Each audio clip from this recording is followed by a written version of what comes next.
guys, I am Chandan Kumar, Director of IIT Math Classes. Today I will discuss the remaining part of function. आज हम function का बचा हुआ कुछ भाग है उसको आज हम आप लोगों के सामने डिस्कस करेंगे। तो सबसे पहले हम आपके सामने लाए हैं कंपोजिट फंक्शन। इसके बारे में समझा जाए कि कंपोजिट फंक्शन है क्या, what is the composite function. इसको ऐसे हिंदी में हम लोग संयोजन फलन बोलते हैं। कंपोज्ड का अर्थ ही होता है बनाना। हिंदी में भी देखिए संयोजन, संयोजन मैंने दो या दो से अधिक फंक्शन को जब एक साथ अगर हम एक्सप्रेस करके लिखेंगे, एक साथ जब बना के लिखेंगे तो उसी को हम लोग संयोजन फलन कहते हैं। तो पहले भी हम बताए हैं कि साइंस को रटना नहीं है बल्कि समझना है। तो इस फंक्शन को हम लोग वेन डायग्राम से क्लियर करते हैं। तो ध्यान दिया जाए कि कंपोजिट फंक्शन है क्या। तो क्लियर है, दो या दो से अधिक फंक्शन को हम लोग डिस्कस करेंगे। तो सबसे पहले चलिए यहाँ पे मान लेते हैं कि एक फंक्शन एफ है। Let f be a function which is related to set a to b and g be a function related to set b to c, then तब इससे जो फंक्शन का निर्माण होगा, जब फंक्शन f और g दोनों को एक साथ कंपोस्ट करके बनाएंगे तो उसी को हम लोग कंपोजिट फंक्शन कहते हैं। जैसे एक सेट आपका, ये आपका a है और ये आपका सेट b है। तो ये सेट आपका a हुआ, ये सेट आपका b हुआ।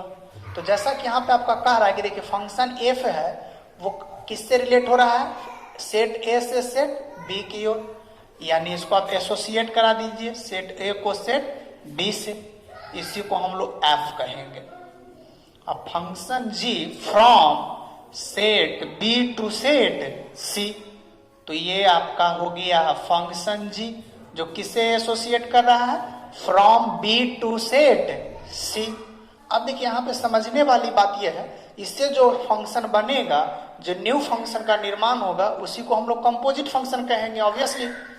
तो यहाँ पे ये सेट आपका a है।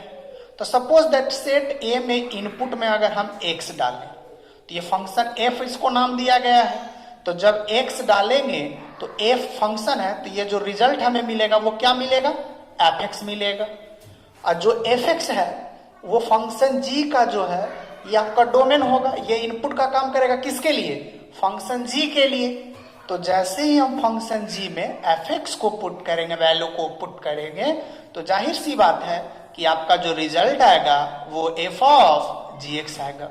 और ये जो ये डायरेक्ट जो हुआ, ये जो रिजल्ट आ रहा है डायरेक्ट, इसी को हम लोग कंपोजिट फंक्शन बोलते हैं। शॉर्ट में इसको गॉफ पढ़ते हैं। इसी का नाम है g of fx। g of fx का अर्थ ही हुआ गॉफ।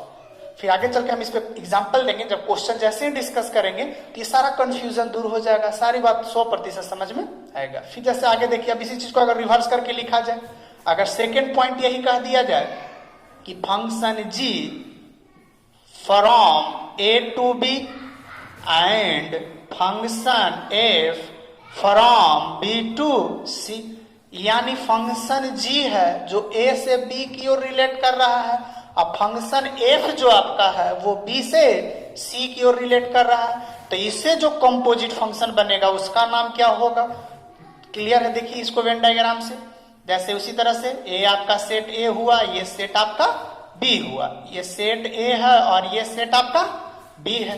तो देखिए ऊपर में क्या कर रहा है कि a से जो b रिलेट कर रहा है, एसोसिएट कर रहा है दो सेट, उस फंक्शन को नाम क्या दिया गया है, जी, जो कि पिछले क्लासेस में हमने डिस्कस किए थे डिपेंडेंट और इंडिपेंडेंट वेरिएबल में फंक्शन का नोटेशन के बारे में बताए थे कि फंक्शन को जनरली हम लोग fx, gx या hr द्वारा डिनोट करते हैं। तो वो डिपेंड करता है आप पे, निर्भर करता है कि क्या आप नाम देते हैं। तो इस फंक्शन का नाम क्या दिया गया है, g। तो ये आपका g हो गया। उसी तरह से थर्ड सेट है वो c है। तो c देखिए क्या हो रहा है कि b से c की ओर जो रिलेट कर रहा है, इस फंक्शन का नाम क्या है, f है। तो ये आपका f हो गया। अब देखिए इस वेन डायग्राम से समझा जाए, जैसे ही सेट a में इनपुट में a रखेंगे तो इससे जो आउटपुट मिलेगा वो आपको gx मिलेगा, क्योंकि यहां से यहां जो एसोसिएट कर रहा है इस फंक्शन का नाम g है, तो इसलिए gx हो जाएगा। और जब gx यहाँ पे आएगा वो b में जो सेट में है वो आपका डोमेन होगा, और वो फंक्शन f के लिए क्या कहलाएगा, डोमेन होगा। और इसका जो रिजल्ट आपका आएगा f ऑफ gx आएगा। क्लियर है। अब इसी को जो डायरेक्ट हम यहाँ पे लिखेंगे तो इसको हम लोग शॉर्ट में फॉग पढ़ते हैं और फॉग को लिखते हैं एफ ऑफ जी एक्स। तो ये जो दो एग्जांपल यहाँ पे वेन डायग्राम में रखे हैं ये कंपोजिट फंक्शन है। अब इस पे देखिए क्वेश्चन आप बनाइए, तो एक क्वेश्चन हम यहाँ पे बतलाते हैं और एक क्वेश्चन हम आपको सामने बोर्ड पे रखेंगे, आप लोग बनाइएगा उसको। तो देखा जाए इसमें क्वेश्चन डिस्कस करते हैं। इफ एफ एक्स बराबर sine x and g x बराबर रूट एक्स, देन फाइंड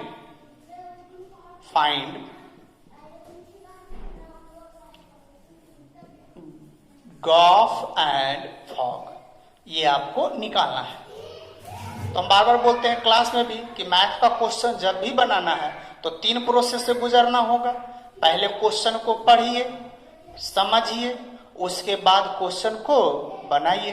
तो पहले क्वेश्चन को हम लोग पढ़ेंगे कि क्वेश्चन कह क्या रहा है। तो यहाँ पे 2 फंक्शन आपका दिया हुआ है, फंक्शन एफ एक्स और फंक्शन जी एक्स। ये किस तरह से एसोसिएट कर रहा है, किस तरह से डिफाइंड है, ये पहले क्लियर किया जाए। तो फंक्शन एफ जो है यानी फंक्शन एफ है वो ट्रिगोनोमेट्री फंक्शन है। तो ट्रिगोनोमेट्री फंक्शन में क्या रहा है कि जब इसमें इनपुट में एक्स डालेंगे तो ये साइन एक्स हो जाएगा। वहीं पे देखिए फंक्शन जी है वो एक अलजेब्रिक फंक्शन है। तो इसमें क्या कर रहा है कि जितना इनपुट डालिएगा उसको रूट कर देगा। अगर हम यहाँ पे जी वाई करेंगे तो रूट वाई हो जाएगा, जी टी करेंगे तो रूट टी हो जाएगा। क्लियर है? तब यहाँ पे आपको कह रहा है कि फॉग और गॉफ निकालिए। तो अभी अभी हम लोग कंपोजिट फंक्शन में फॉग और गॉफ के बारे में जाने। तो अब देखिए इसका जो सॉल्यूशन होगा वो क्या होगा, ये समझा जाए बात को। गॉफ, तो गॉफ का अर्थ हुआ जी ऑफ एफ एक्स, इसी को हम लोग गॉफ बोलते हैं। जैसा कि अभी अभी हम लोग देखिए वेन डायग्राम में डिस्कस किया, देखिए आपके सामने है। तो एफ ऑफ जी एक्स, तो जी एक्स का वैल्यू कितना है, जी एक्स बराबर क्या दिया हुआ रूट एक्स, तो ये आपका हो जाएगा रूट एक्स, सॉरी जी एक्स नहीं बल्कि एफ एक्स है। तो यहाँ पे एफ एक्स का मान ला के रख दीजिए। एफ एक्स का वैल्यू कितना है, sine X, F X is equal to sine X. अब फंक्शन जी का काम क्या कर रहा है कि जितना इसमें इनपुट डालिएगा उसको क्या कर देगा, रूट कर देगा। तो ये आपका रिजल्ट हो जाएगा under root sine X. Clear है? यानी जो गॉफ आपका निकला वो क्या निकला, अंडर रूट साइन एक्स। वही देखिए सेकेंड पॉइंट में आपको फॉग निकालना है। तो फॉग मीन्स होता है एफ ऑफ जी एक्स, ये आपका फॉग हो गया। तो यहां पे लग दीजिए इसमें F of G X. G X का वैल्यू कितना है, देखिए जी एक्स का वैल्यू रूट एक्स है, जी एक्स का value root X. Function F का क्या काम है कि जितना इसमें इनपुट डालिएगा उसके आगे में साइन आके लग जाएगा। अगर एफ थीटा डालेंगे तो साइन थीटा हो जाएगा, एफ वाई डालेंगे तो साइन वाई होगा। तो जाहिर सी बात है ऑब्वियसली जब रूट एक्स इनपुट में डालेंगे तो हो जाएगा साइन रूट एक्स। तो ये आपका रिजल्ट हो गया, दोनों निकल गया। यानी गॉफ निकला आपको अंडर रूट साइन एक्स, वही फॉग का वैल्यू कितना निकला, साइन रूट एक्स। तो ये बोर्ड एग्जाम में कभी कभी पूछता भी है कि भाई प्रूफ कीजिए कि फॉग और गॉफ आपस में बराबर नहीं है।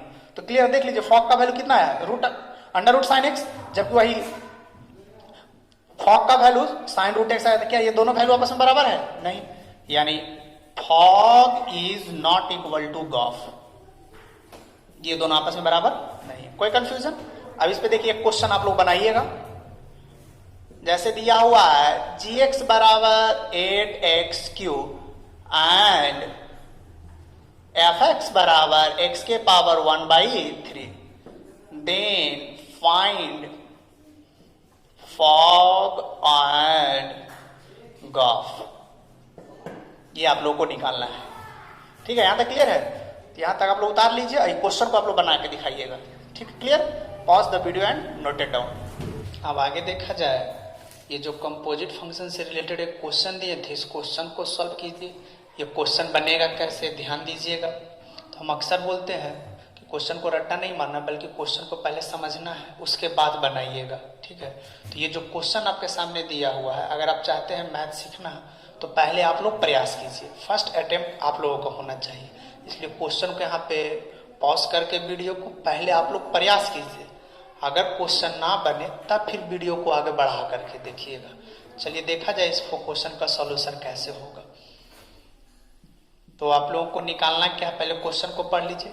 2 फंक्शन दिया हुआ है, एक फंक्शन g दिया हुआ है gx और एक fx फंक्शन दिया हुआ है, और ये दोनों गिवन है। तब इसके मदद से फॉग और गॉफ का मान आप लोगों को निकालना है। तो पहले क्वेश्चन को समझेंगे तो देखिए gx फंक्शन है वो किस तरह से डिफाइंड है ये पहले क्लियर करते हैं। तो इस फंक्शन में क्या कर रहा है कि जितना इनपुट डालिएगा उसका क्यूब करके उसमें 8 से मल्टीप्लाई कर देगा। अगर इसमें 2 डालेंगे तो 2 का क्यूब इंटू 8 इजकल टू कितना हो जाएगा 64। क्लियर है। फंक्शन f का क्या वर्क है कि जितना इसमें इनपुट डालिएगा उसका क्यूब रूट कर देगा। 1/3 का क्या हुआ क्यूब रूट। अगर यहाँ पे बाई पुट करेंगे तो बाई का क्यूब रूट हो जाएगा, टी पुट करेंगे तो टी के पावर 1/3 हो जाएगा। क्लियर है यहाँ तक। तब देखिए क्वेश्चन काफी आसानी से बनेगा। देखिए निकालना है आप लोगों को क्या फॉग। तो फॉग का अर्थ होता है एफ ऑफ जीएक्स। अभी अभी हम लोग देखे थे तो ये लिखाया fog means F of GX. तो एफ ऑफ जीएक्स, जीएक्स का वैल्यू है कितना तो ये है आपका 8 गुना एक्स के पावर 3। सही है।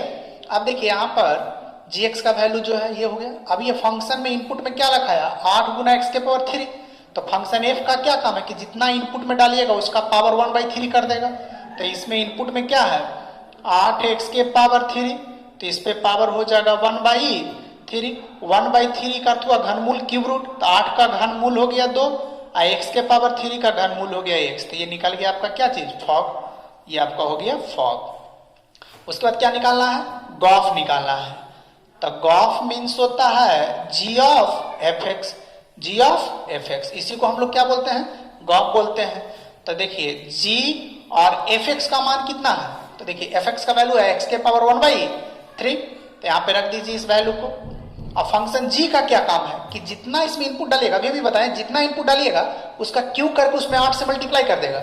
यानी x के पावर 3 इसका क्यूब कर दीजिए और 8 से मल्टीप्लाई कर दीजिए तो ये से ये कट जाएगा। इसका रिजल्ट कितना आ गया 8x। ये आपका वैल्यू हो गया। यानी फॉग बराबर 2x और गॉफ बराबर 8x। कोई कंफ्यूजन क्लियर है।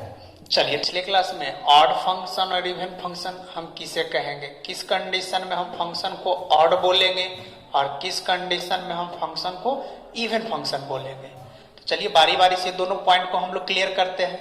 तो फर्स्ट हम लोग देखते हैं इवन फंक्शन। इवन फंक्शन समफलन, समफलन इवन फंक्शन। तो इवन फंक्शन कब कहेंगे देखिए तो पहले इसका डेफिनेशन समझा जाए। Any function f x is said to be an even function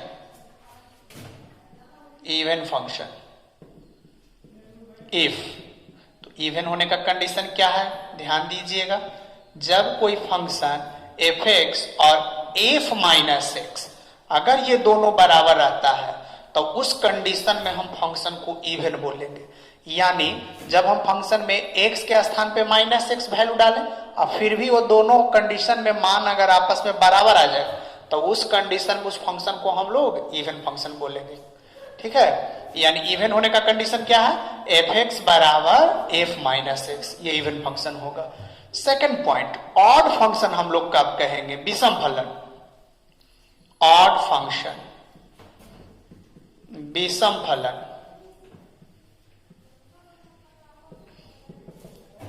ध्यान दीजिएगा इसका कंडीशन है any function is said to be an odd function if f(x) बराबर -f माइनस एक्स। यानी ऑब्वियसली क्लियर है इसका कंडीशन से कि जब f x में x के स्थान पे -x अगर पुट करें फंक्शन में अगर x को रिप्लेस करके -x डालें और माइनस साइन अगर साथ में लेके आएगा तो उस कंडीशन में हम फंक्शन को ऑड फंक्शन कहेंगे। ऐसे केवल डेफिनेशन देखने से ये बात समझ में नहीं आएगा जब तक हम इससे रिलेटेड क्वेश्चन डिस्कस ना करें। तो चलिए 2-3 क्वेश्चन हम इससे रिलेटेड डिस्कस करते हैं कि कब फंक्शन को ऑड फंक्शन कहेंगे और किस कंडीशन में फंक्शन को हम लोग इवन फंक्शन कहेंगे। तो ध्यान दिया जाए ऑड फंक्शन और इवन फंक्शन का। तो एग्जाम्पल देखिएगा कोई भी फंक्शन ऑड कब कहलाएगा और इवन कब कहलाएगा। जैसे आपके सामने ये दिया हुआ है एफ एक्स बराबर एक्स स्क्वायर ई के पावर एक्स, ये दिया हुआ है। अब बताइए दिया गया फंक्शन ऑड फंक्शन है कि इवन फंक्शन, ये आप लोगों को मालूम करना है। सपोज दैट एफ एक्स बराबर एक्स स्क्वायर मॉड एक्स लिखते हैं। अब ये चेक किया जाए तो देखिए करना कुछ नहीं है, एक्स के स्थान पे आप माइनस एक्स इसमें रख दीजिए। एक्स के स्थान पे कितना रख देना है, माइनस एक्स रखना है। तो जहां जहां एक्स वहां पे माइनस डालिए, तो माइनस एक्स स्क्वायर इंटू ई के पावर मॉड माइनस एक्स। तो जैसा कि आप लोग जानते हैं माइनस एक्स का स्क्वायर करेंगे तो भी ये प्लस एक्स स्क्वायर ही रह जाएगा। और मॉड का काम ही है निगेटिव को पॉजिटिव बनाना, तो केवल ये रहेगा। तो माइनस वैल्यू भी डालने पे देख रहे हैं ये क्या है, आपस में दोनों क्या है, बराबर है। तो बराबर आ गया, यानी एफ एक्स और एफ माइनस एक्स ये दोनों वैल्यू आपस में क्या है, बराबर है। तो हम लोग कह सकते हैं कि ये दिया गया जो फंक्शन है वो कैसा फंक्शन है, इवन फंक्शन है। Hence it is clear that given function is an even function. अतः ये क्लियर है कि दिया गया जो फलन है, फंक्शन है, वह एक सम फलन है, इवन फंक्शन है। देखिए नेक्स्ट एग्जांपल, अगर एफ एक्स बराबर एक्स के पावर 3 है। अब इसको चेक करना है कि भाई ये फंक्शन ऑड फंक्शन है कि इवन फंक्शन है। तो इसमें क्या करेंगे, फिर वही एक्स के स्थान पे माइनस एक्स डालेंगे, तो माइनस एक्स के पावर 3। तो देखिए निगेटिव है, पावर ऑड नंबर है, विषम संख्या है, तो क्लियर है कि इसका रिजल्ट माइनस एक्स क्यों आएगा, यानी माइनस साइन डालने पे एक माइनस साथ में लेके आ रहा है। तो माइनस जब साथ में लेके आएगा यानी इस कंडीशन को फॉलो किया, ऑड होने का कंडीशन को फॉलो किया, यानी एफ एक्स बराबर x2 कैसा फंक्शन हो गया, ऑड फंक्शन हो गया। कोई कंफ्यूजन? अब देखिए इस पे एक क्वेश्चन और हम लोग डिस्कस करते हैं, बहुत इंटरेस्टिंग क्वेश्चन है। जैसे ये दिया हुआ है एफ एक्स बराबर log 1 माइनस एक्स बटा 1 प्लस एक्स। ये अब आप लोग को बतलाना है कि एफ एक्स बराबर log 1 माइनस एक्स बटा 1 प्लस एक्स ये कैसा फंक्शन है, इसको चेक करना है। तो बस करना कुछ नहीं है, एक्स को रिप्लेस करिए, माइनस एक्स को डालिए। तो जैसे ही डालेंगे तो क्या हो जाएगा, log 1 माइनस एक्स डालेंगे तो माइनस पहले से तो प्लस एक्स हो जाएगा, और ये क्या हो जाएगा 1 एक्स के यहाँ पे माइनस डालेंगे तो माइनस एक्स हो जाएगा। अब ये क्या है, देखिए लॉग है, तो इसको अगर हम रिवर्स करेंगे, न्यूमरेटर अंश हर में और हर अंश में चला जाएगा, तो ये इस तरह से लिखा जाएगा, इसके आगे माइनस आ जाएगा। लॉग का फॉर्मूला आप लोग जानते होंगे, तो देख रहे हैं ना, निगेटिव वैल्यू डालते हैं निगेटिव साइन साथ में लेके आया। तो जब साथ में साइन लेके आ जाए निगेटिव डालने पे, तो समझिए कि दिया गया जो ये फंक्शन है वो एक ऑड फंक्शन है। क्लियर है, यानी ये कैसा फंक्शन है, ऑड फंक्शन है। सही है, तो देखिए ऑड फंक्शन इवन फंक्शन आप लोग आराम से कंसीडर कर लीजिएगा। यानी ऑड होने का कंडीशन है, निगेटिव फंक्शन में वैल्यू डालेंगे तो एक निगेटिव साइन लेके आएगा,